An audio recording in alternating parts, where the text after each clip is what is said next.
Hey YouTube, Common Collector here, and today we are going to be doing a really cool little combo video, just doing some hand tests and stuff for the Swordsoul Tenyi deck.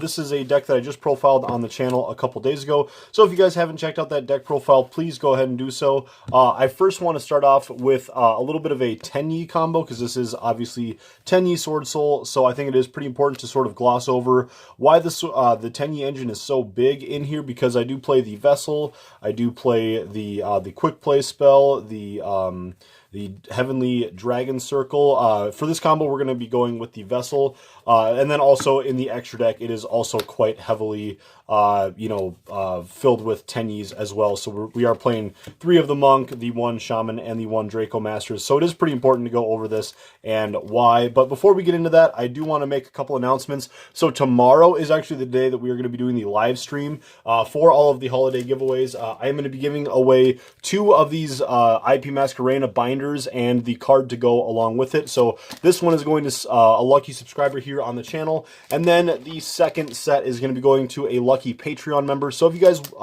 want to join over on the Patreon, I would wait until tomorrow, till the 1st of the month. That way you guys don't get charged twice. I believe that that's how it works. But yeah, definitely go ahead and join tomorrow morning. I will be hopefully doing a reminder as well. And then we are going to be doing for the live stream, trying to solve the Millennium Puzzle. So definitely make sure you guys check that out. If you guys are watching this combo video after the stream is over, don't worry, you guys can totally check out the stream any other time that you guys want. But yeah, definitely leave a comment down in the comment section below here, and you guys will automatically be entered in for the giveaway. There will also be additional prizes. I believe that, and then also anybody who joins on the Patreon, anybody who is in the Patreon, during the stream tomorrow, after the stream is over, I will be doing a drawing for the second of the binders, and when that giveaway is over, we will also be giving a pack away to every person of Maximum Gold Eldorado. So if you guys join on the Patreon tomorrow, you guys are guaranteed to get a pack of Eldorado and then in for that giveaway. So anyways, let's talk about this combo. So this can be done with any 2 Tenyis, but we're going to go with the Vessel, because the Vessel does help show the way that this deck functions really, really strong.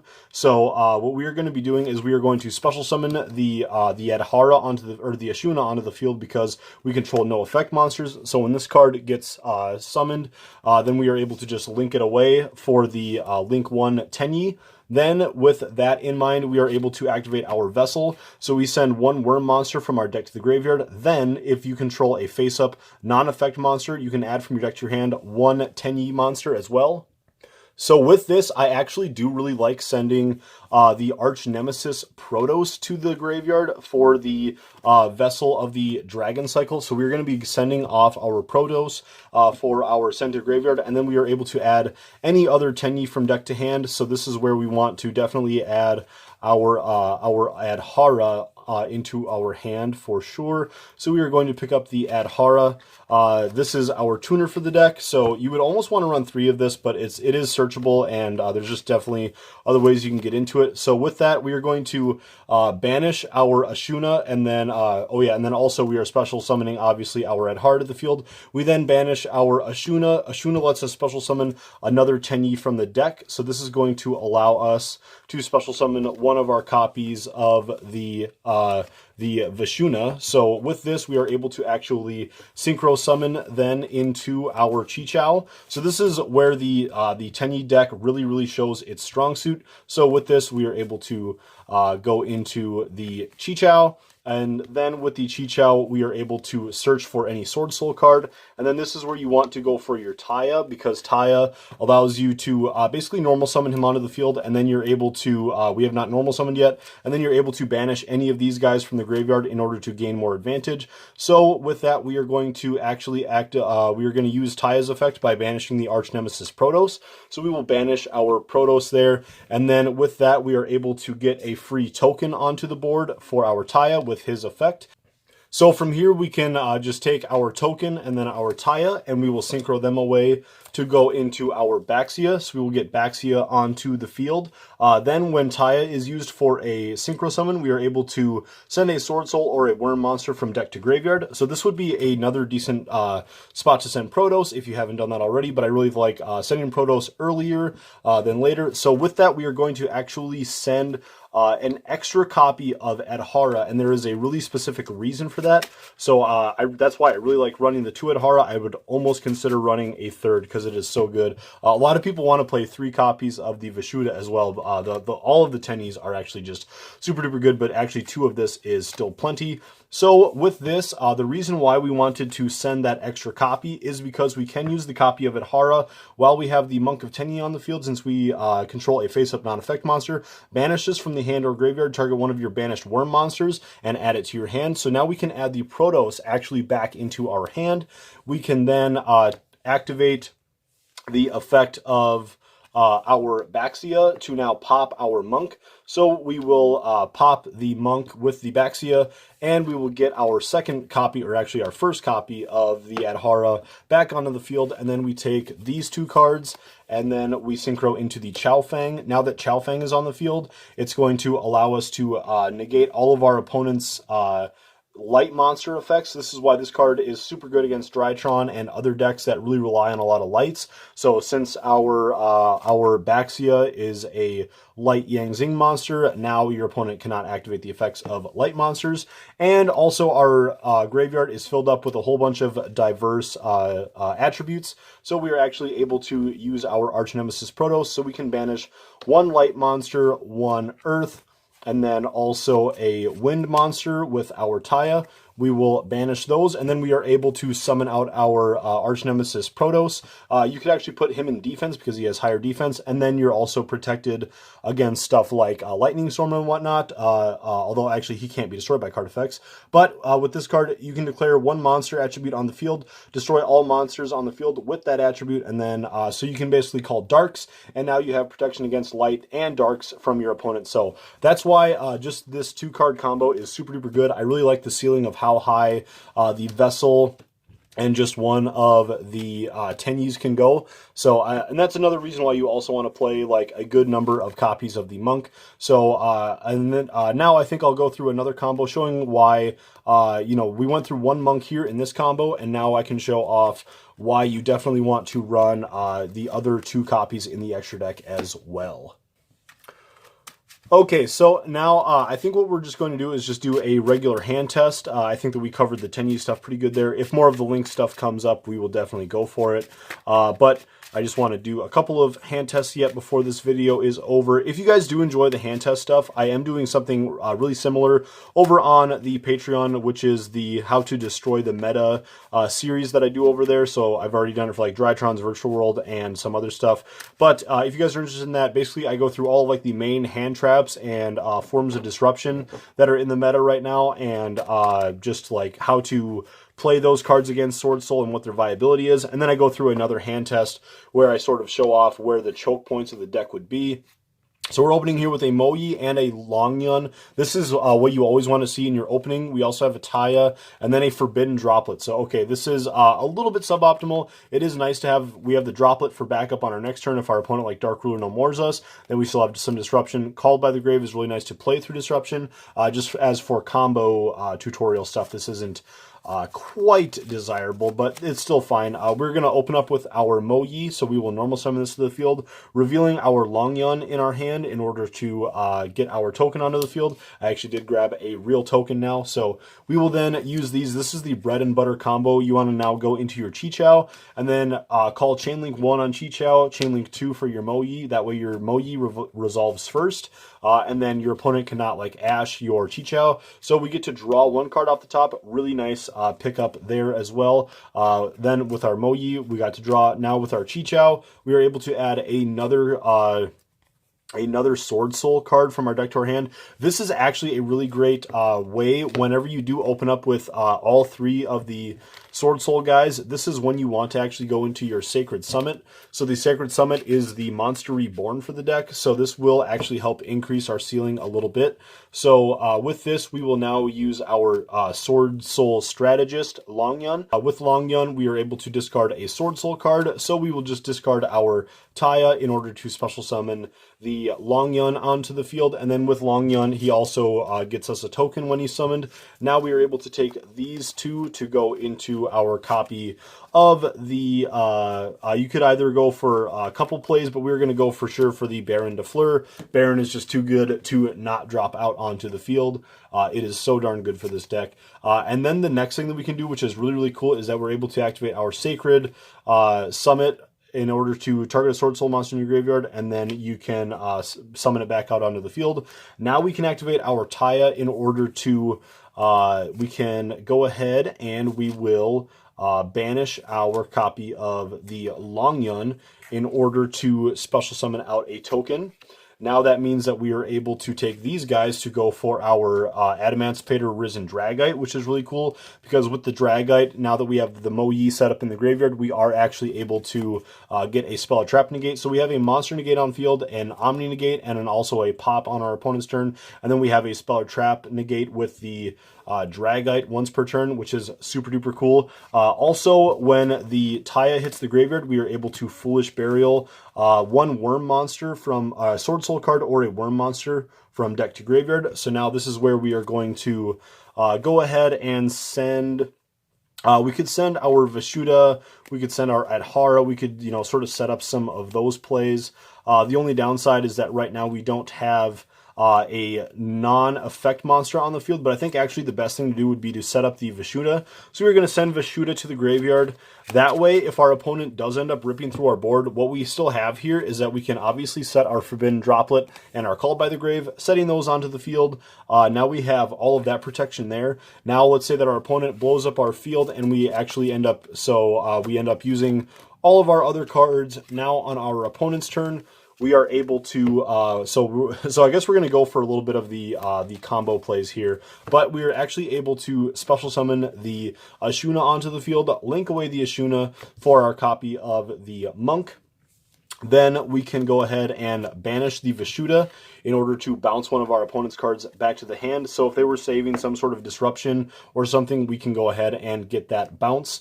Then we can activate our Ashuna's effect in order to banish this card from the graveyard, and then we can special summon a Tenyi from the deck. We will then go for sure for the copy of the Adhara, just because this card can get us even more field presence. So we special summon that to the field, link away in order to go into the Link 2 monster, which is going to be the Shaman of the Tenyi. And then with the Adhara, we are actually able to banish this in order to, oh no, I'm sorry, actually no, we have to go back. We will have the Monk and then another Monk. So this is actually why it is important to go for multiple Monks. So then you have to have again, so this is just linking away this to get the Monk on the field. We will then banish this, since we have a non-effect monster on the field, in order to get one of our banished worm monsters and add it back to our hand. And then this is where we could actually get out our Long Yun back to our hand. Then we take these two cards, go into our Shaman, wherever I put that. So we go into the Shaman, and then we can activate this card's effect, which is really nice. Discard one card, target a worm monster in your graveyard, and special summon it. So we can use that, discard, and then we could get back our Taya. Now with the Taya, we actually can get things rolling again, which is so crazy that we are still comboing. But with this, we are able to, let's just banish. We can banish really whatever we want. We can banish we'll just banish a Monk because, or no. We want to keep our Monks in the graveyard because they do help with our Link 3. So we'll just banish our Sacred Summit. That doesn't really get us too much advantage. I rarely ever use the level modulation effect, but that will get us our free token. Take these two cards, and then we are able to go into our second copy of Chichao. Again, that's why it's so important to play two copies of him. Now with this card, we are able to add from our deck to our hand, one other Sword Soul card. If we did have another Sword Soul card in hand, this is where you would want to add like a Mo-Yi or a Long Yun. But I think since we don't have anything, it would just be good to add the Blackout, just so we have a little bit of backup in case our opponent does start comboing back off once again. We are able to pop one of our worm monsters and then pop one of our opponent's cards. So we will just go ahead and set that to the field, and then we still are able to just sort of push through our opponent's board. Hopefully we again have another monster negate and these cards do still have some pretty good damage that they can deal out. If we had one more extender, it would be really cool. We could also, let's say that our opponent just had a board full of dumb monsters that didn't really have any effects. We would be able to take these two cards to go into our Draco Masters. This card just requires 2+ monsters, including a Link monster, so we have that covered with our Shaman. And then with this card, can't be destroyed by battle with an effect monster, and then if you control no other effect monsters, destroy effect monsters your opponent controls up to the number of non-effect monsters you control and or in your graveyard. So since we left both of our monks, we could actually pop 2 of our opponent's monsters, which would be really cool. But again, I think that it's probably still just best in this scenario to keep the Chi-Chow, but there's a lot of times where this stuff could come up. So I think that was a really cool bread and butter combo to sort of show, maybe not bread and butter, that was a really cool hand test to be able to show what this can do and actually what the repercussions of this deck could dole out on turn 2. But I think we'll do one more hand test and we'll call it a day, guys.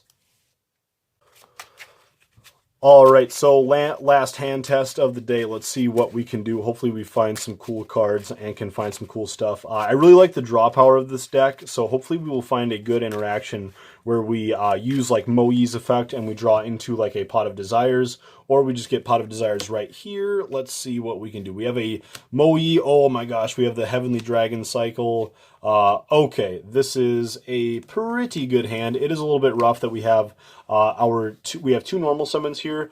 This would be a very, very good going second hand. So let's just sort of act like we are going second, just to sort of show you what this deck can do. So again, we are going second in this scenario, so we're going to special summon out the Incredible Ecclesia, assuming that our opponent has more monsters than us. So we special summon this out onto the field, and then we activate her effect in order to tribute, and then we can special summon a Swordsoul monster from the deck. We are then going to go for our Taya, just because I think Taya would be a really good one for this certain scenario. Long Yun doesn't really help us in this scenario. Let's say that our opponent tried to negate that. That would be fine. We could actually Forbidden Droplets and stuff, and we could like send and stuff. Then that would still be really good. We can also activate our Swordsoul Emergence just to get that out of the way, to get into our third card, which is the Long Yun. There's no other alternative to really search for that. If our opponent did have any other disruption, we will get to that in a minute. But what we could do then is, we don't really want to use Taya's effect quite yet, but we can normal summon our Moi. Actually, what would have maybe been smarter, we will actually just pull this back for a quick second. We will just have Ecclesia on the field, and then Moi, so we will actually put the Taya back into the deck. Sorry, just trying to show off how this could be the absolute best. So with Moi, we will use this to reveal our Long Yun in order to get our token to the field. Then we will send these 2 in order to go into our Chi-Chow. The reason why this is important now is just because we have like our chain blocking and stuff. If our opponent did try to use like Effect Veiler, I don't really think Effect Veiler is a very good card in this format, because everyone's playing around it with like Crossout Designators and like with this card. So if your opponent does end up actually activating, let's say in this scenario our opponent did Foolish Burial, tried to Effect Veiler, because they know that later they're going to be able to negate us. We already wasted our normal summon, we wasted another card in hand, so they're thinking that they can Effect Veiler us on our Moi for the effect for the token. So we can actually Heavenly Dragon Circle, so we contribute a Worm monster, add a Worm monster from your deck to your hand. So that means that we can send the Moi, and then we can actually pick up something really good, which is a little card called Arch Nemesis Protos, which is why Heavenly Dragon Circle is so darn good. Also with this card, you can banish this from your graveyard to add a Tenyi from deck to your hand. The only problem is that you can only use 1 effect per turn, but still, it's really nice to have that set up in the graveyard for future play. So now we still do actually have our token, because our opponent's Effect Veiler would have not gone through. The only downside is that we do not get that draw 1 effect off of the Moi. But now what we will do is we will actually be able to send we will send the Ecclesia to the graveyard in order to get our Taya, because we still have not done the Taya play quite yet. So we will go ahead and actually, instead of the Taya, actually we could just send for a second copy of the Moyi in this scenario. So just because this card is so good when you use it for the synchro material. So we already still got rid of one disruption with the Heavenly Dragon Circle, and it searched us our Proto, so I think it's still fine. So we will send these two in order to get into our Chi-Chao. Chi-Chao will let us search for a Sword Soul, and then Moyi lets us draw one. So we will draw one card. And then we get the desires. Okay, cool. That's what we like to see. So we got desires there. And then with the Chi-Chao, we are able to add another card, a Sword Soul card from deck to hand. This is where you could add Blackout. Blackout would be really, really good for this scenario. I don't think adding Taya to hand really does us anything. So we were going to use the Blackout. There's also a chance we could draw a Taya off of like our desires. If we actually, what I am going to do is actually, I'm going to actually instead add the Monster Reborn, because if we are able to, off of desires or something, some way we can get a Taya into the graveyard, that would be really good. So we don't want to use Long Yun quite yet. So what we are going to do is we are going to Pot of Desires, take 10 off the top of the deck. 1, 2, 3, 4, 5, 6, 7, 8, 9, 10. Hopefully we pick up a Taya here. That would be really, really cool. We will go 1 and 2. Ooh, okay, but we still did get the Blackout, which is nice. So we don't have any other really good plays there. So what we are going to do is we are going to pitch the Long Yun, pitch with the Long Yun, sending our Monster Reborn to the graveyard in order to get our token back onto the field. We will send these two for our Baron de Fleur. Getting, again, those... this is like the two cards that you should always try to be aiming for to see on your end board. We have another Heavenly Dragon Circle for our next turns. When this card is sent to the graveyard for a Synchro Summon, we are able to deal 1,200 damage to our opponent, which is really, really cool. And then along with that, we are able to summon out the Arch Nemesis Protoss onto the field, because we can just banish our fire. We have a light, and then we have two different water attributes. So we are able to just banish those, light, fire, and water. In order to go in for this, Calling Dark, now our opponent cannot use dark monsters. We can set our Blackout and our Forbidden Droplet. We're not going to set the... actually, no, we still could set the Heavenly Dragon Circle as well. We can use the Dragon Circle during our turn if our opponent tries to destroy one of our worms. And then during our next turn, we would be able to use this to banish, and then we can search for a Tenyi. So anyways, guys, I think that's going to do it for today's combo. I'm sure that there are definitely other combos, maybe even other better combos out there than what I'm showing off, but I think that this was still a pretty good end board here, so I don't think that a lot of people would be able to crack this depending on what they would have in hand. But yeah, thank you guys so much for joining and just this little discussion. If you guys like these more impromptu videos where I'm just sort of going through and trying to pick off these combos, definitely consider checking out the Patreon. Again, if you guys do pick up on the Patreon tomorrow, January 1st, sometime by the time that the stream is over for the stream for the Millennium Puzzle, you guys will be entered in for the giveaway for the IP Masquerena binder, just for an extra easier way to get that if you guys really want to win that giveaway. And then you also get a free pack of the maximum gold if you guys join in at the $5 or higher level. And then we also have all of the other perks that you guys get depending on what levels you guys go for or what tiers you guys join in on Patreon. But thank you guys so much for joining. If you guys have any other questions or anything else you guys want to discuss Sword Souls, let me know down in the comments below. Again, comment below if you guys want to enter in for the giveaways and whatnot. Join the Patreon, check it out. There's a lot of cool stuff there. I cannot recommend it anymore. We will catch you guys for the next video though. Peace.